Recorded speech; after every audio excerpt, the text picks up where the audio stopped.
Fox News alert, at least 17 people killed in an onslaught of quick-moving wildfires in Northern California's wine country, which are still spreading, prompting more evacuations. 17 large fires north of San Francisco, burning more than 120,000 acres, scorching at least 2,000 homes and businesses. These fires now among the deadliest in California history. Fire officials have not yet determined the cause. President Trump, who has spoken to California's governor, says the federal government will be there for folks. Sonoma County officials holding a news conference later this hour. We will bring you the latest as we get it. And a Fox News alert here as well. Just a few hours from now, President Trump will make his big push for tax reform. He'll be talking in Pennsylvania. The president will aim his message at a group he calls the lifeblood of the economy, American truckers. This is Outnumbered. I'm Harris Faulkner. Here today, Sandra Smith, whom you just saw. Former national security staffer under Presidents Bush and Obama both. Jillian Turner is here. Republican strategist and Fox News contributor Lisa Booth. And today's hashtag, one lucky guy, the sty is on fire. Fox News political editor and the editor of Halftime Report, Chris Steyerwalt. That is awesome. Here. I need always a musical intro. Every show I do, everything I'm doing, I You always could have a walkout song like they do in the, what is it, the WWE or whatever. Yeah, that's very good. I can see that. Yeah. Any flavor you like there? Any genre of music? Hillbilly. All righty. Yeah, that's good. Well, you with your hillbilly, you just sit tight. We're going to do the Yes, news. ma'am. Okay. President Trump gave a big speech before, and now he'll do it again on tax reform later today. He'll be flying to Harrisburg, Pennsylvania, to talk to an audience of truckers about how the tax cuts Republicans want will help them specifically. He tweeted this morning, the Democrats want massive tax increases and soft crime-producing borders. The Republicans want the biggest tax cut in history and the wall. Kevin Cork is live in Middletown, Pennsylvania, awaiting the president's arrival. Kevin? It's going to be a very interesting time for the president because the last time we were here, it was sort of a raucous gathering. We'll talk about that in a minute, but this time it's getting down to business as the president is prepared to talk taxes and truckers here in the Commonwealth of Pennsylvania. Let me share just a bit of what the president is expected to talk about today. Yes, he will talk about the need for tax reform. This is something we thought would be a no-brainer once we knew after the election that the Republicans would be in control of the House, the Senate, and the presidency. But can he get it pushed over the finish line? That's the $64,000 question. We also expect the president to share personal stories about how those who would be impacted by tax reform could benefit. And yes, he will reference how truckers would benefit from the GOP tax plan. Last time we were here, a big crowd out to see the president. You may recall back in 2016, a bit of a surprise that he won the Keystone State, but he did so largely on the idea that he could do better for middle-class Americans, and that includes tax reform. Now, there are a pair of big names, Harris, that won't be in the audience today as the president makes his remarks not very far from here in Middletown. Those are the senators from the Keystone State, Pat Toomey and Bob Casey. Toomey had a previous appointment out in the northwestern part of the state. Bob Casey, you may know this, is actually up for re-election next year. So how he weighs in on all this will certainly be relevant to the folks here. Now, the White House will tell you, and we heard as much on the call before this and previewing the speech, the president will be specific. He's going to talk about ideas that will help you and me and the folks at home save money, keep more of the money they earn, and he thinks that will make the stock market go even higher, which is saying an awful lot when you consider the run it's been on since he was elected back in November. Harris, back to you. No doubt. And if you've taken a look at the Dow Jones today, it's almost 23,000 on the trading day. It's not over yet, but my goodness, I wonder if the market isn't already anticipating some movement on this. Kevin Cork, thank you very much. Meanwhile, Senate Majority Leader Mitch McConnell is accusing Democrats of getting in the way of tax reform just for the sake of resisting the president. He wrote this in an op-ed. Democrats are under pressure from the left to oppose just about everything President Donald Trump touches, even ideas they themselves used to promote. This has Senate Democrats scrambling for nearly any kind of excuse to oppose a tax reform effort that fights corporate offshoring, eliminates loopholes and the wealthy, and cuts middle-class taxes. Meanwhile, there is reportedly growing concern in the White House and among Republicans that Kentucky Senator Rand Paul will come out against the tax plan, as he did when he helped derail the Obamacare repeal effort. Actually, you don't have to have a guess on that. He's clearly saying that. He's very open about it. Right. And I think he means it. I don't know if it will matter all that much, though, Chris, because don't we anticipate anticipate at least a couple of moderate Democrats to come on board? Well, so there's a couple ways you can do this. You can either do it on a 51-vote budget reconciliation path where you try to keep all the Republicans together and jam it through on the Democrats. Or you can try to do it with 60 votes, which, of course, is the pie-in-the-sky version. You get all the Republicans, you get 8 Democrats, you put it together, and then it's lasting, and it doesn't have to happen within the weird financial accounting windows that would otherwise have to occur that cause people to make stupid legislation very often. But in this case, they're going to probably have to do it on the 51 measure. And then those 2 Democrats you talk about, that puts them in the catbird seat because they can say, oh, the taxes need to be a little higher. I wanted to get there, but you have to hit the corporations a little higher, and there's a little too much for the wealthy. Is that the kind of tweaking you think Republicans can live with? Because that's the bottom line here. Look, I think here the biggest disadvantage that the Republicans have right now in selling this tax plan, quite frankly, is that the economy is quite good. The stock market is robust. Some of that is betting on the come for these tax cuts. But not everybody's benefiting from that. And you do hear the middle class say, we're afraid we're going to be left out here. To Rand Paul's point, he looks at the tax plan, his biggest criticism, the danger for this bill right now is to pay for maybe a middle class tax hike. And if that's it, it's going to be a real problem. He said, oh, it's going to be revenue neutral. If you lower the taxes on the rich, lower the taxes on the poor, and then say, it's going to be revenue neutral. You've got to raise taxes on somebody. And so that's where everybody's left wondering where that is. Well, or you can just blow the bottom out of the debt. So we have a country that's $20 trillion. Or you could do that. And it's very popular. The American way. In 1981, when Ronald Reagan got his tax cut through, and then in 1986 when he got the tax reform through, where it changed the way that America taxed and looked at revenue and it was dynamic landmark. scoring 86 and all of that. in particular. Yeah. The way he got there was because the economy was like a pile of corn cobs on fire rolling down into a so anything would be better than what they were living through, right? And the Democrats couldn't hardly say no. I want to ask, though, Lisa, about this idea of deductions, because you're going to go potentially from 7 to 3, which you wonder, okay, so are the wealthy getting hit? Actually, they won't be able to write off certain income and state local taxes. So that does hit them in the pocketbook. There is a little bit for everybody in here. Will it be enough? Well, but I think it's also important to point out that right now we're really just dealing with a framework. We don't know what the actual legislation is going to look like. So we're talking about 9 pages of a framework here. So I do think we're going to see.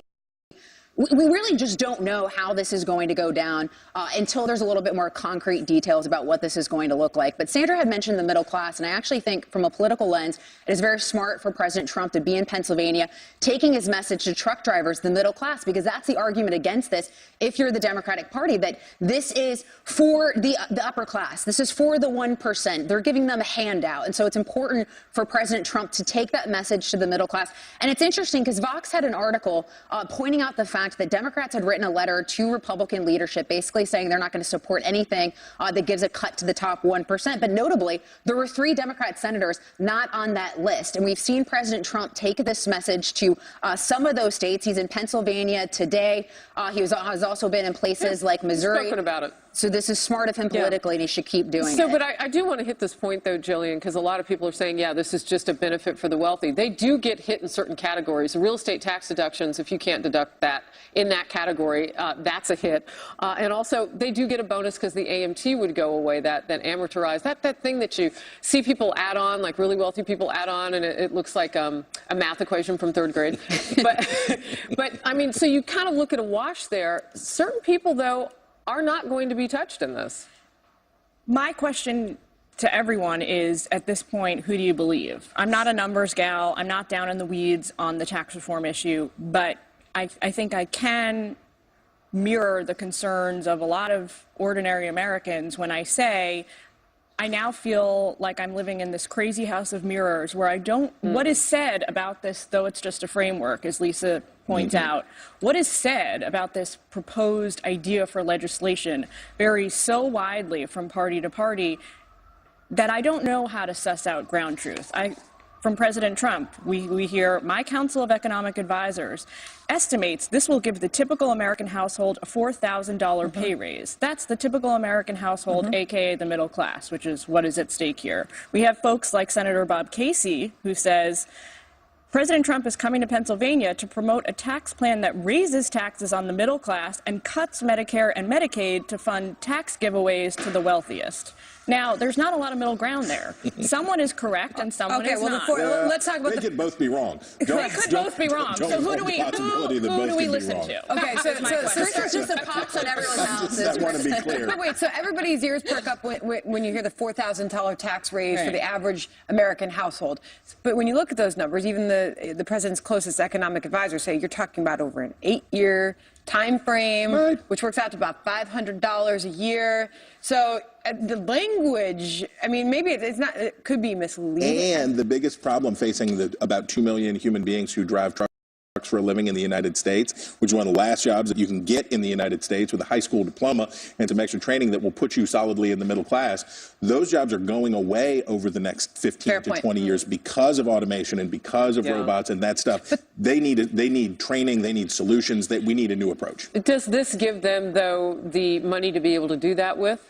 Or it might, and I think the argument that they're going to hear today is that by juicing American manufacturing, by getting that going, internal trucking and more routes and the need for more truckers and driving up wages. All right, let's move on. Hillary Clinton appearing to play the woman card. What? She never does that. She's warning 2 Democratic senators they'll face, quote, a double standard if they run for president in 2020. Really? Another attempt to blame her election loss on sexism? We'll talk about it. Plus, Hillary Clinton, along with President Obama, finally broke their silence and denounced Harvey Weinstein as the major Democratic donor faces multiple allegations of rape and sexual harassment. What took the 2 pillars in the party, Clinton, Obama, so long to speak out? We'll talk about it. Hillary Clinton and President Obama finally breaking their silence and denouncing Harvey Weinstein as the movie mogul and major Democratic donor face multiple allegations of rape and sexual harassment. Now, critics question why it took Clinton and Mr. Obama so long to condemn Weinstein. Chief correspondent Jonathan Hunt live in our West Coast newsroom. Jonathan? Hey, Sandra, a lot to get to here, but let's start with the Clintons and the Obamas who've been under pressure to condemn Harvey Weinstein. It was Hillary Clinton who acted first, releasing a statement saying, quote, I was shocked and appalled by the revelations about Harvey Weinstein. The behavior described by women coming forward cannot be tolerated. Their courage and the support of others is critical in helping to stop this kind of behavior. Within hours, President and Mrs. Obama followed, saying they are disgusted at the reports of abuse and harassment and adding, quote, any man who demeans and degrades women in such fashion needs to be condemned and held accountable regardless of wealth and status. Now, Weinstein is rapidly running out of friends. A who's who of Hollywood that once revered or feared him is now condemning him, as superstars Gwyneth Paltrow and Angelina Jolie both say they were victims of Weinstein's predatory ways, and an audio tape has surfaced, apparently revealing some of Weinstein's methods. He's heard pressuring a young actress to enter his hotel room in 2015 while she complains of being groped, part of a police sting that the Manhattan DA's office ultimately decided not to prosecute. Listen here. I'm feeling very uncomfortable right now. Please come in now, and 1 minute, and if you want to leave, when the guy comes with my jacket, yesterday you touched my wrist. Oh, please, I'm sorry, just come on, I'm used to that. Come on. Are you used to that? Yes, come in. Weinstein's wife of 10 years has announced she plans to divorce him. Georgina Chapman saying, quote, my heart breaks for all the women who have suffered tremendous pain because of these unforgivable actions. I have chosen to leave my husband. Caring for my young children is my first priority, and I ask the media for privacy at this time. And now the reporter who invested allegations of rape by Harvey Weinstein and published them in The New Yorker is openly questioning why the NBC network, for whom he also works, apparently spiked a potential TV expose of Weinstein. Listen here. NBC says that, the story wasn't publishable, that it wasn't ready to go by the time that you brought it to them. But obviously it's ready to go by the time you got it into The New Yorker.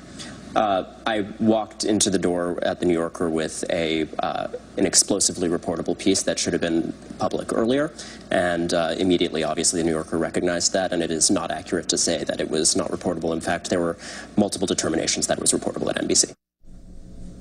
We've got no official on-the-record comment from NBC, Sandra. We have reached out to them, but their position presumably represented by their anchor, Rachel Maddow, there, saying it wasn't ready, in effect, for TV primetime. As for Weinstein himself, conflicting reports as to whether he's in sexual addiction rehab here in the U.S. or indeed in Europe. All the reports agree he is in rehab. We just don't know his location yet. And the woman who's been appointed to speak for him, Sally Hoffmeister at Citric Communications, is doing very little speaking for him right now, not replied to any of our requests for comment. Sandra? Jonathan, thank you for that report. So we had a chance to chat with Kellyanne Conway this morning, who brought up this point. Hillary Clinton, within a matter of 5 minutes after the brutal attack in Las Vegas, came out to blame the NRA. She took 5 days to respond to these allegations of her friend, Harvey Weinstein. Well, we also know that for Hillary Clinton, this is freighted beyond just having it be her friend and donor and benefactor. This also draws attention to the scandal that has trailed her family throughout their public life. From the moment that we met Bill Clinton, he has been surrounded by allegations of improprietous behavior with women, including allegations that are not dissimilar to those made against Mr. Weinstein. So as she considers, how do I say this? It's easy for her if it's a Republican or if it's a conservative. When it's a Democrat who's not only a friend, because then the question arises, you've known this guy for 20 years. Did you know nothing? Were there no signs? Did you have no indication? So the RNC and the RCCC now releasing videos calling out the hypocrisy from Democrats on this issue. Let's watch that. His money has been behind some of the country's top Democratic politicians. Now those on the left are scrambling to distance themselves from mega producer Harvey Weinstein. This was a high-profile individual who did some truly awful things, and people that took money from him should probably give it back. I want to start by thanking Harvey Weinstein. He is a wonderful human being, a good friend, and just a powerhouse.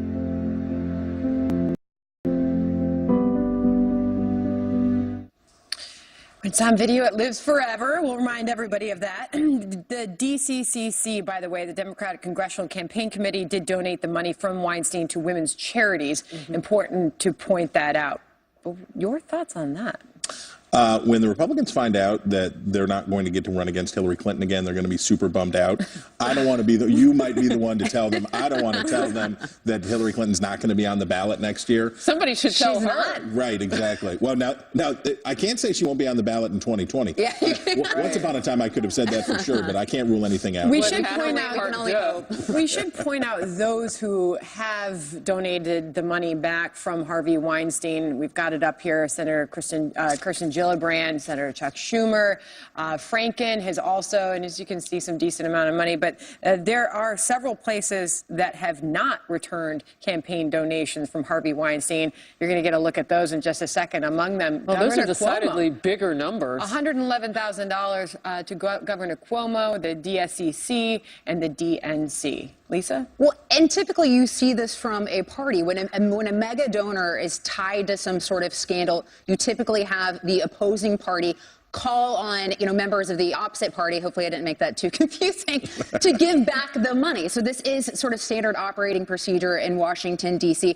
But I will say part of the reason why Hillary Clinton took so long to say anything about this, and mind you, she also said it through a spokesperson instead of coming out herself and directly saying it, is because he is a mega donor, and he has donated tens of thousands of dollars to her campaign. Look at those numbers on the screen. But to Chris's earlier point, I think the hypocrisy angle with her husband is part of the reason why she had such a difficult time connecting with women voters, and why so many women across the country rejected her, because she has said previously that victims of things like this, sexual assault, they deserve to be heard, they deserve to be believed. Yet her husband was out there as a top surrogate for her campaign. She takes 5 days after this to say something and says it through a spokesperson instead of saying it directly. There's so much tea leaf reading that we could do here, so I don't want to go too far down that conjecture road. But just kind of logistically, why you would let your person, your publicist, somebody speak for you is because because you don't want to take questions. Right. Yeah. So I totally get that. She wrote about it in What Happened, her book. Right. I thought it was interesting that we learned more about that infidelity with her husband because she decided to double down, talk about that again. So now you've got to kind of reorder your narrative and your messaging to speak about this. But a woman who put out a card to raise money that looked like a Metro card, I mean, they were raising some cash. Which she had trouble using. Right. I mean, some of the women, even in her own party. I mean, it was, so there were women that were really there for her and some who weren't, but she was trying to attract them. How do you not speak out It's the early? Clintons and it's the Obamas, too, right? Former President Obama took a while to respond. Here's what I think about this. I agree with you. I'm critical of the fact that it took Hillary Clinton so long to come out and condemn him.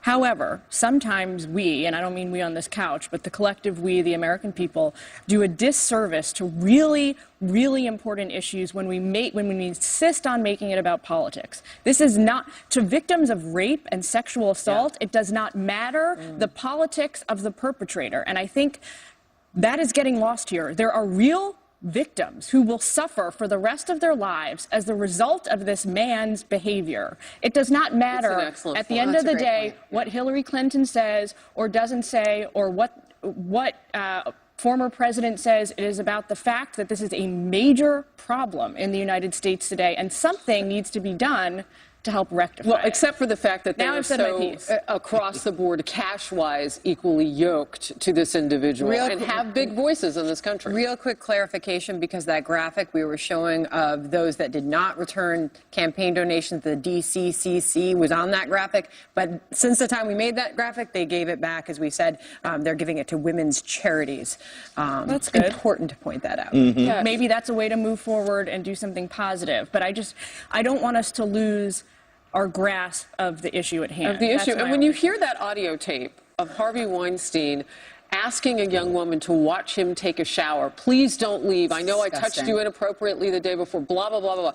I mean, when you hear that evidence, and then you don't hear big, big voices who have stood next to him, hugged him in pictures, taken a lot of cash from him. I think that's where the politics come in, Jillian. And I think they come in a very fair way because they do represent so many people in this country. I mean, she did reach some women who followed her, Hillary. I just didn't want our whole segment to only be about that and not to talk about... No, the victims are extremely important. But I also think it's, for people that supported Trump, you saw so much criticism towards his comments, but yet, silence from a lot of people with someone like this on Coming the up, the Iran nuke deal front and center. The president expected to announce his decision tomorrow on whether he will recertify the deal. Now, there's a heated debate on Capitol Hill over what the president needs to do.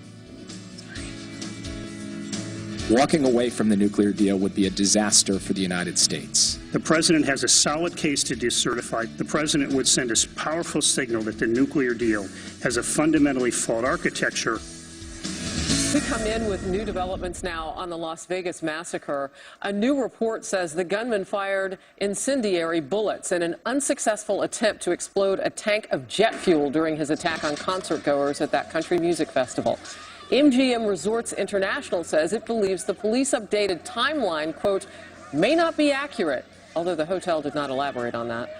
Police initially said the shooter stopped firing onto that crowd after shooting through his door and wounded a hotel security guard. On Monday, they said that guard actually was wounded before the gunman opened fire on the crowd below. We'll bring you more as the story continues to develop. Jillian? With a Sunday deadline looming, sources tell Fox News that President Trump is now expected to decertify the Iran nuclear deal, kicking the issue over to Congress on whether to stay in the deal or whether to get out.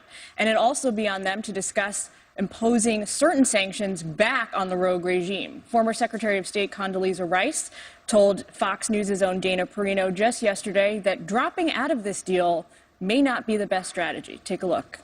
I am one who would not have signed that deal. I've said that before. I don't think it was a particularly good deal.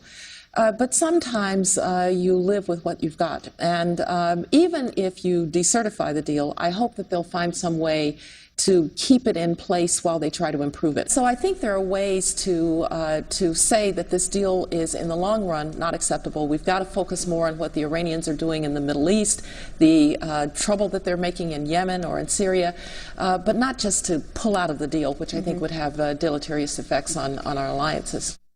Meantime, House Foreign Affairs Committee Chairman Ed Royce, in a hearing earlier this morning, says the focus should be on holding Iran accountable. Clear majorities on this committee and in the House opposed the nuclear deal. Ultimately, however, the Obama administration rammed it through anyway. As flawed as the deal is, I believe we must now enforce the hell out of it. And Royce himself told Fox News earlier that whatever the president decides to do, he hopes to lay out expectations to Congress on how to address the overall issue of containing Iran. I agree with him, and I agree with Dr. Rice on this, too. My take is that as bad of a deal as it was originally, the ink is dry, and the United States has to live up to the commitments it made, not to Iran, but to our European allies in the P5+1 who we rallied with us. So at this hearing, one of the things I was watching for was to see if anybody brought up the fact that there are so many other countries now that are making a ton of money by doing business with Iran. And I don't know, I mean, even if ideologically you are together with those other countries, you've got to fortify their bottom line now. And that gets really complicated. So can you agree on some things that don't affect that money? I don't know, but certainly if you wipe it away, you won't be addressing that issue. Right. Jillian, you were intimately involved in crafting this, correct? No. You were not. I've been out of government since 2010. Oh my God, had nothing to do with it. Jillian's like, I just channeled Marie Harp. This was not even a faraway dream. When Also, that was probably a definitive no. Hold on. Let me take this back, because Marie Harp has weighed in on this couch many times in recent days. Not that you look anything alike. I like how you're snitching her out, though. You're like, shh. Yeah, what was that all about? But hold on. It's the truth. I mean, she would sit here and say the same thing. She would, and I know exactly where she would go with this. But I'm going to ask, take out your crystal ball. What does he do? What's this president's next move? I think that he's going to decertify the deal on October 15th when the thing is up for renewal. If you want to know why, to me, there's two reasons. One is that he really hates and is itching to get away from having to recertify this deal every 90 days. I think it is a thorn in the president's show Chris side. Direwall, because he's like, both fingers, you got it. You got it, sister. Hundo P, that's the one. He has never, every 90 days, he's got to come back and say, good job, Obama. Like the deal. Okay. And what was the second reason? Because that was the first that you gave. I think the other thing is that the president insists he can get a better deal. I don't think it's possible at this moment based on the circumstances today, but he believes he can get a better deal, and he wants to start from scratch. But that better deal, Lisa, I would assume, he's talking about for America. And as I mentioned, there are other countries here who already have their deals in place with Iran, and they're already doing business and may not, be different from what we would ideally want with Iran, not getting a nuclear weapon and going forth. But I don't know that they're going to give up that cash. So it would be maybe a better deal for us. Yeah, I mean, I don't know. And we've also, I've mentioned this before, but we've even had, as the president of France, who supports this deal, has come out and expressed the same concerns that Secretary Tillerson has on the sunset provisions and, when those expire. And I also I actually asked Jillian about this before the show, since she's an expert in this.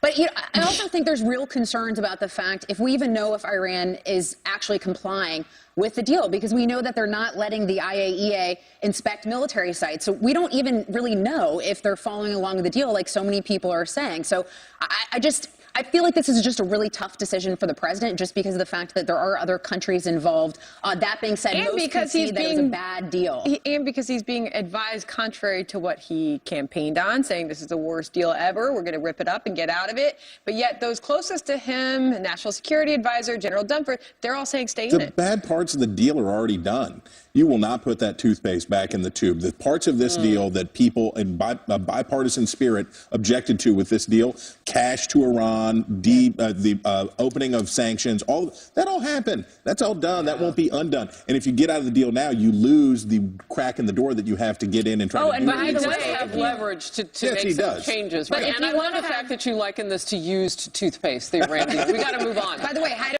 Marie Harp. Hello, Marie. Oh, she's watching. She's looking at her dog going, they're talking about me again. Okay, Hillary Clinton issuing a warning to women who might consider running for president in 2020. So on the one hand, she didn't talk up for women with Harvey Weinstein right away, but she's got a word for them politically. Why she claims there's a double standard on the road to the White House and whether voters are tired of hearing about this, we'll talk about it.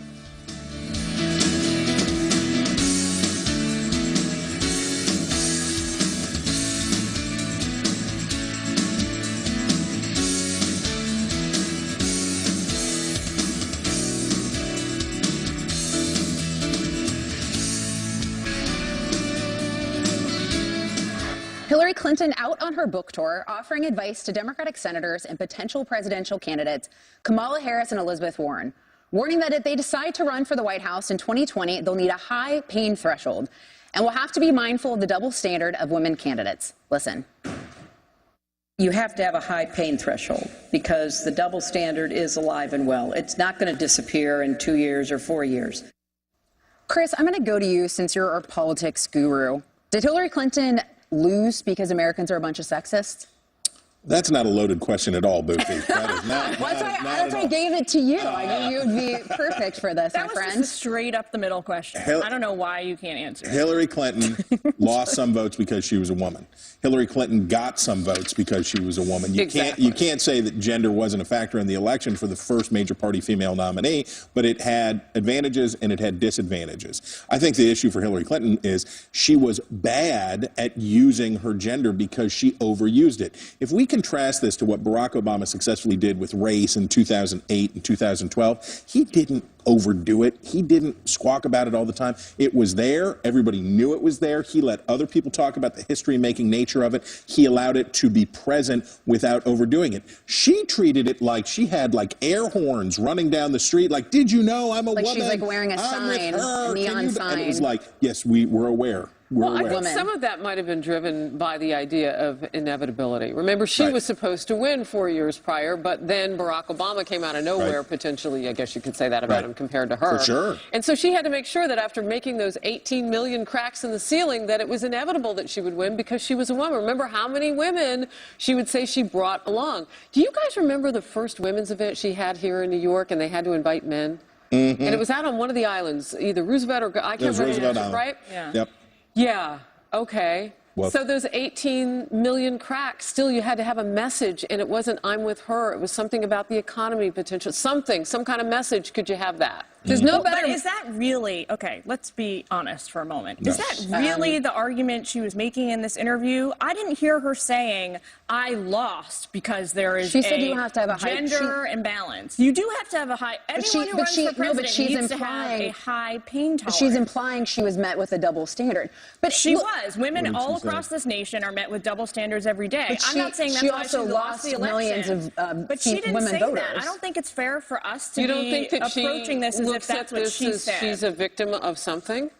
I don't know how. Because that's going to wipe away a chapter in the But we're talking about this interview. That was not what she said in this interview. But she's implying that there was a double standard in place. So question to you, do you think that Susanna Martinez, Nikki Haley, Mary Fallon, Jean Shaheen, Kamala Harris, or Hillary Clinton herself, who all these women have won statewide office, either running for Senate or for a gubernatorial race, do you think that they would agree that somehow they were met with some sort of double standard? Or Probably. I think women all across this workforce, all across this country in the workforce face a double standard. Yeah, but you don't have women walking into boardrooms or conference rooms or meetings and reminding everybody in the room that they're a woman. But and there was a feeling during the election she had to constantly remind everybody that she was a woman. We're also missing. I agree with Styron. Her problem was that she couldn't convince people that she was a woman like them. Well, not even. That's true. The problem is she couldn't convince voters that she cared about them. It was the same problem that Mitt Romney had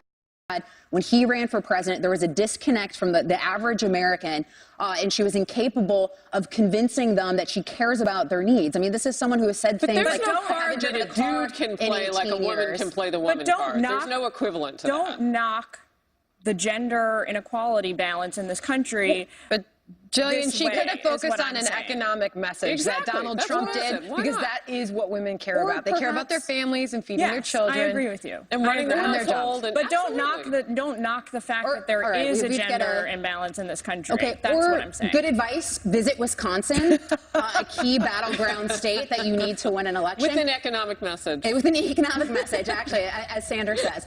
Anyways, the NFL anthem controversy seems to be tipping in the president's favor. Roger Goodell says a rule on standing during the anthem will be up for discussion at a big meeting with team owners. How the president got the upper hand in this cultural battle, and if there will be a lasting impact. You don't want to miss it.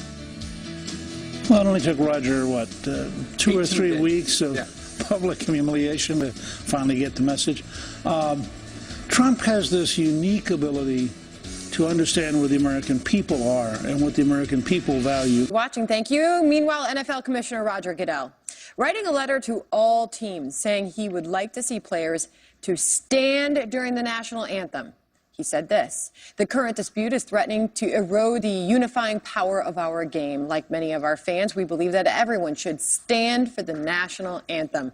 We want to honor our flag and our country, and our fans expect that of us." President Trump praising the move on Twitter, posting, quote, "It is about time that Roger Goodell of the NFL is finally demanding that all players stand for our great national anthem, respect our country." The NFL releasing a statement this morning saying this is still an ongoing discussion that will be addressed during regularly scheduled fall meetings next week. Meanwhile, some players say getting everyone to stand may be easier said than done. You can threaten to do whatever you want to do.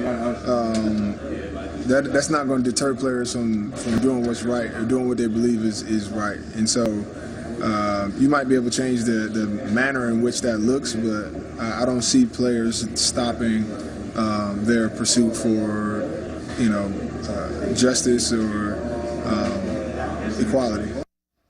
So Roger Goodell in that statement yesterday, Chris, saying, "I want everyone to stand." That only goes so far. First of all, is that too little, too late? And will the players actually respond and stand? So what do? You have somebody who's doing what you don't want. You have what you view as misbehavior taking place. Do you call more attention to it, or recognizing what that football player just said? What are you going to do? You can fine them. You can bench them. You can punish them if they are really convicted. If this is the conviction of their conscience, and I bet we're getting ready to find out which of them are bandwagon kneelers and which one of them are serious about it, because it's about to get expensive and it may get harmful to their careers. If they're committed to doing it, you're not going to stop them. And if the harder you go against them, the more attention they get. So the president is credited for bringing even more attention to this than there originally was, and many more players after he made a big deal of this then decided to kneel. So is this change by the NFL a win for the president? Yes. I mean, look, Roger Goodell only cares about this because it's hurting his bottom line. I mean, we've seen the NFL viewership in decline. There's recent polling indicating that the favorabilities of the NFL have dropped significantly. So that's where Roger Goodell cares about. But it's hard to figure out what the league stands for and doesn't stand for when you see things like players running on the field, pushing a false narrative of hands up, don't shoot. You've seen players like Colin Kaepernick wearing socks depicting police officers as pigs. But then we've seen the Dallas Cowboys not being able to memorialize and honor police officers in Dallas that were assassinated, or, a player from Tennessee not being able to remember 9/11 and honor the fallen of 9/11 with his cleats. So it's hard to really know where the NFL is on a variety of issues, particularly with the First Amendment. Also, one more, sorry to keep going on, but they also don't have a right to protest because they're on the clock and working, so this isn't a First Amendment issue. They have a right to protest, but the league has a right to fire them. But is it a win or not for the president? Jillian? I don't think it's a win or a loss for anyone in the sense, tactically, yes, it's a win for the president because he gets his way. They're probably not going to kneel He gets his anymore. way? I think he does. They're not going to kneel Many anymore. and most Americans did feel you should stand for the... But you just asked me if he won, and I'm veterans. saying yes, he got his way. I'm not saying that he's alone in this. Well, I was not implying that. But I did some reflecting during the commercial break. Oh. That was a really short reflection. I paused for some self-reflection. I realized I've kind of been a downer this show. And so I wanted to leave you with something good to think about. Pump it up. All right, are you ready? Let's go. So the Colts yesterday spent the day traveling across the city of Indianapolis, meeting with local law enforcement officials to discuss community issues, racial injustice, how we can move forward. And I wanted to highlight that because that is such a great thing to come out of this. If all these protests lead us to a place where the players are actually going to do something productive and get out the dialogue and get people talking about this issue in a constructive way, then I think that's a great thing. I want to leave you with and that everybody wins. I want to leave you with an even happier note. You're going to watch the West Virginia University Mountaineers play excellent football this year. You're going to watch the college game, and you're going to feel good about your country because they not only have the national anthem, but they have a marching band, and marching bands bring Americans together and make them happy. I'm sorry. We also have to be careful about the anti-cop narrative that keeps getting pushed with police deaths being spiked since the Ferguson effect. No better college band than the Golden Band from Tigerland. Go Tigers, LSU. All right, more Outnumbered in just a moment. He says whatever. Many thanks to Chris Steyerwald. It is always good to have you, sir. Bicycle. Yeah? Yeah. Something's different today. And Jillian, you ate your Wheaties, I'm pretty sure. Yeah. Because, strong. And Lisa, thank you to you as well. We're back tomorrow at noon Eastern. Outnumbered Overtime with Harris Faulkner. She's ready in her chair. Starts right now.